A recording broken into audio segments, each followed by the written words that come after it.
বাংলাদেশের বিভিন্ন স্থানে শেখ মুজিবুরের মুরাল ভাঙচুর। ভৈরবে আওয়ামী লীগের কার্যালয়ে ভাঙচুর।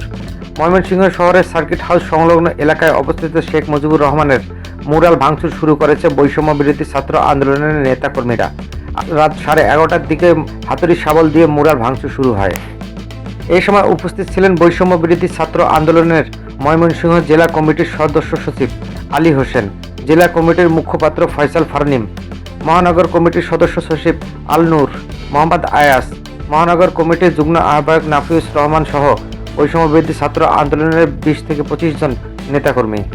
বৈষম্য বিরোধী ছাত্র আন্দোলনের ময়মনসিংহ জেলা কমিটির সদস্য সচিব আলী হোসেন বলেন, পতিত স্বৈরাচারী শেখ হাসিনা দেশ থেকে পালানোর পরও আবার ভিডিও বার্তার মাধ্যমে দেশে নৈরাজ্য সৃষ্টি করতে চাচ্ছেন।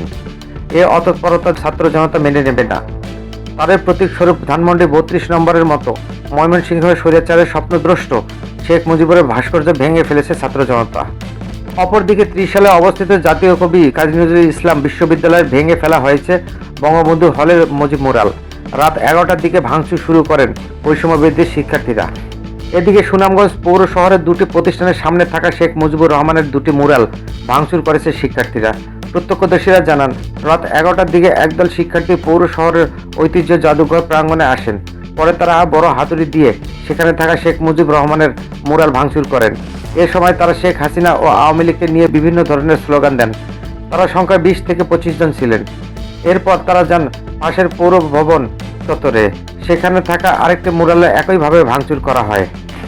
এদিকে চুয়াডাঙ্গা জেলা প্রশাসকের কার্যালয় চত্বরে থাকা শেখ মুজিবুর রহমান ও ফজিলাতুন্নেসা মুজিবের মুরাল রাত 12:15টায় বুলডোজার দিয়ে গুড়িয়ে দেওয়া হয়।